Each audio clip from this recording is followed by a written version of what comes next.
আদা কোন মাটিতে ভালো হয়?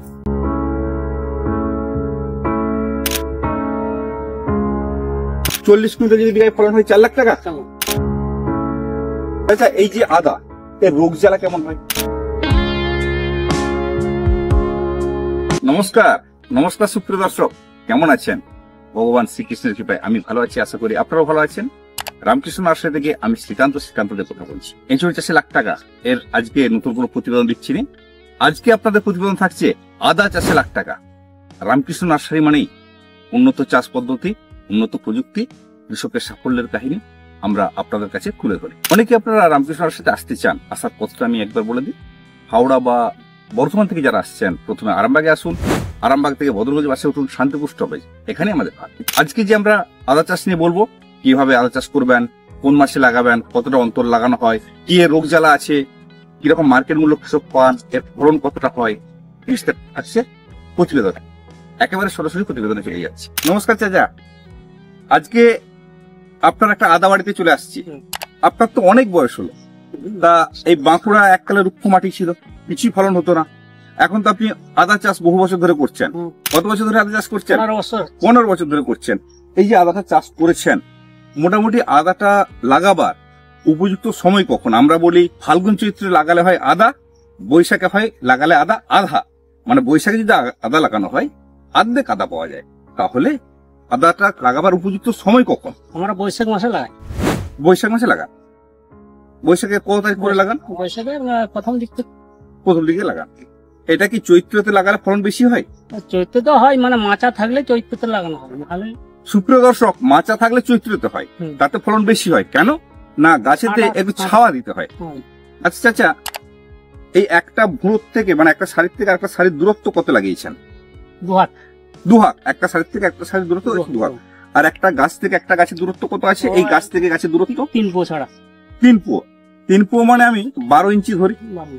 এক একটা আদাতে কত গ্রাম করে আদা দেওয়া হয়? 50 গ্রাম।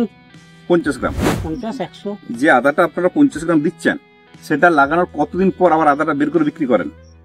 ওটা আমরা আবার বের করতে শ্রাবণ মাসের দিকে আবার বের করি। শ্রাবণ মাসের দিকে বের করে দেন, মানে গাছটা একটু ফাড়ি এসে গেলে সেই আদাটা আবার বিচে দেন।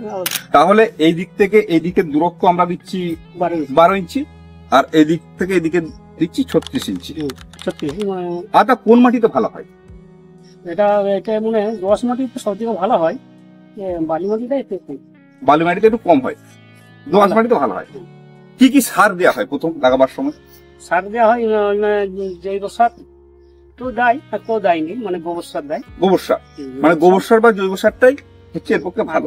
খোল দেওয়া হয়, সরষের খোল। সরষে বিঘাতে কত বস্তা সরষের খোল দেওয়া হয়? সরষে খোল বিঘায় 2 বস্তা।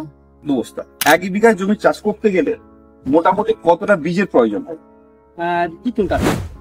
1 বিঘা জমি চাষ করতে গেলে 2 কুইন্টাল বীজের প্রয়োজন হয়। আচ্ছা, আদার দাম তো শুনি প্রচুর, আপনাদের মোটামুটি ফলন কিরকম হয় পার কাঠায়? ফলন মোটামুটি যেমন গাছ তৈরি করতে পারবেন, কাঠায় 3 কুইন্টাল পর্যন্ত হয়। কাঠায় 3 কুইন্টাল পর্যন্ত হয়, ভালোভাবে করতে পারলে। আর মোটামুটি সাধারণ চাষিরা? সাধারণ হলে মানে 1.5 কুইন্টাল 2 কুইন্টাল, বেশি না। আর ভালো তৈরি করতে পারলে 3 কুইন্টাল।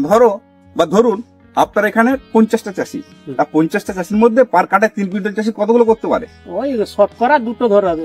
তাহলে সুপ্রিয় দর্শক, কাঠায় 3 কুইন্টাল গল্প কথা নয়। 50টা চাষি হলে কি 100টা চাষি হলে 2-4 জন 3 কুইন্টাল করে ফলান, বাকি সব ওই 1.5 কুইন্টাল 2 কুইন্টাল 2.5 কুইন্টাল করে ফলে। এই যে ভুঁড়োটা এত উঁচু কেন? মানে এরকম উঁচু করেই লাগিয়েছেন না? না, মাটিটা লেভেল করে লাগানো আছে। পর মাটি দিয়ে ভুঁড়োটাকে উঁচু করতে হয়, কেন না হলে আদাটা নষ্ট হয়ে যায়। সুপ্রিয় দর্শক, আদা লাগানো হয়েছে প্লেন মাটিতে। 36 ইঞ্চি সারির থেকে সারির দূরত্ব, আর একটা গাছ থেকে গাছের দূরত্ব আছে 12 ইঞ্চি। মাটি দিয়ে লাগানো আছে, তারপর আস্তে আস্তে উঁচু করা হয়েছে। এটা কি জল নিষ্কাশন ব্যবস্থা খুব ভালো করতে হয়? জল ঠিক থাকলেও অসুবিধা হবে না, মানে হবে। মানে জল যত বেরিয়ে যাবে তত সুবিধা। এই যে এত ঘাস কিভাবে আপনারা নিয়ন্ত্রণ করছেন? ঘাস ওই যে জঙ্গল মারাও দেওয়া হয়, ক্রিজিন পাউডারটাও দেওয়া হয়, আর এবারে নিকানো হয়। এই যে জঙ্গল মারা বা ক্রিজিন পাউডার দিচ্ছেন, এতে করে ক্ষতি হয়নি? না, এটা ধরুন দিয়েছি, এই যে জঙ্গল মারা দিয়ে দিয়ে। আচ্ছা, আপনার ক্ষেত্রে আমরা একটু ঘুরে দেখি। আচ্ছা চাচা, যে আদাটা আমরা চৈত্র মাসে লাগাচ্ছি, এই আদাটা আপনারা কি মাসে তুলবেন? মানে বিক্রি কি মাস থেকে হবে? এটা বিক্রি বলতে ধরো এই যে তোমাদের কালী পুজোটা গেল, কালী পুজো গেল, এটাই গাছাদা কি হয় হুম। বা এরকম রেশম আদাও বিক্রি হয়, গাছাদাও বিক্রি হয়। রেশম আদাও আচ্ছা, মোটামুটি এখন মার্কেট মূল্য কত চলছে? গাছাদাটা 40 টাকা কিলো, গাছাদাটা 40 টাকা কেজি, হুম। আর আর এটা হচ্ছে 60 টাকা, কোনটা 60 টাকা কেজি? এটা আদাটা। এখন সুপ্রিয় দর্শক, আজকে বাজার বর্তমান এই এলাকায় চলছে 60 টাকা কেজি, তাই তো? হুম। 60 টাকা কেজি মানে 6 টাকা কুইন্টাল। আর বিঘাতে নর্মাল একটা ফলন হয় 40 কুইন্টাল, কোনো কোনো কৃষক 60 কুইন্টালও ফলাতে পারে। আচ্ছা, যখন আদাটার মার্কেটটা ভালো থাকে তখন কিরকম দামে বিক্রি হয়?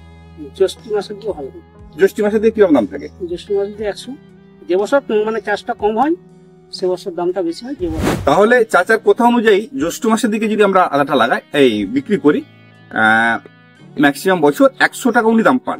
তাহলে 100 টাকা যদি দাম পান, কত করে কুইন্টাল হয়? 10,000 টাকা। তার মানে 40 কুইন্টাল যদি বিঘায় ফলন হয় 4 লাখ টাকা, আর যদি 60 কুইন্টাল ফলন হয় 6 লাখ টাকা। যেমন বিরাট হিসাব দিচ্ছে তো। আচ্ছা, আমি একটা গল্প আপনাদের শুনি, যে এখানকার কি বলে ব্যাপারীরা এসে 1 বিঘা আদা ওরাই তেড়ে নিয়ে চলে যায় জমি থেকে, ওরা কন্ট্যাক্ট করে। কন্ট্যাক্ট করে দেয়, এই যে দেখা নিল যে একটা ঝাড় তুলে নেবে, হ্যাঁ। একটা ঝাড়ে দেখা গেল 3 কিলো কি 4 কিলো 2 কিলো আদা হচ্ছে। আদা বেরোচ্ছে, সেই হিসাব করে ওরা দেখে নিল যে এই জমিটায় 50 কুইন্টাল হবে, আচ্ছা, সেই হিসাবে এখন দাম তোমার। আচ্ছা, এই যে আদা, এর রোগ জ্বালা কেমন হয়? এরকম যেন ভালো আছে, কোন রোগটা বেশি হয়? যেটা একটা ঝুমো রোগ বলে, ঝুমা রোগ। ওই লাল হয়ে যাবে, লাল হয়ে ঝুমো নষ্ট হয়ে যাবে, গোটা বিন নষ্ট হয়ে যাবে। তাহলে এই আদাতে চাচা কথা অনুযায়ী একটা ঝুমা রোগ হয়, সেই গাছ লাল হয়ে ঝুমে মরে যায়, তাতে করে আদা নষ্ট হয়। এর কোন রোগ প্রতিরোধ ক্ষমতা তোমাদের কিছু নাই, ওষুধ দিয়ে কাজ হয়নি, কোনো ওষুধে কাজ হবে না, তো তেড়ে গিয়ে ওরা তেড়ে বিক্রি করে দেওয়া। হুম। তাহলে চাচা বলছেন এনারা সঠিক ওয়েতে করতে পারছেন না, আর বীজ শোধন থেকে মাটি শোধন করে উঠতে পারেননি, ছত্রাকের আক্রমণ থেকে রক্ষা করতে পারেননি, তার ফলে আদাটা নষ্ট হয়ে গাছ ঝিমিয়ে মারা যায়। সেটাই হচ্ছে এই চাষের মূল বিপর্যয়। সুপ্রিয় দর্শক, উন্নত চাষ, উন্নত প্রযুক্তি, রামকৃষ্ণ নার্সারি মানে আপনাকে যে 12 মাসে ইঁচড় চাষ করতে হবে তাও না, আপনি আদা চাষ করেও সাফল্য পেতে পারেন যদি ঠিক প্রযুক্তি আপনি মানতে পারেন। আর একটা কথা সুপ্রিয় দর্শক, বিভিন্ন চাষ সম্পর্কে যদি আপনারা কোনো সমস্যায় পড়েন, আমাদের সাথে যোগাযোগ করতে পারেন। আমাদের যেসব কৃষি বিশেষজ্ঞরা আছেন অবশ্যই আপনাদেরকে উত্তর দেবেন। আজকে প্রতিবেদনটা বড় করছি না, দেখা হচ্ছে পরবর্তী কোনো প্রতিবেদনে। ততক্ষণ পর্যন্ত ভালো থাকবেন, নমস্কার।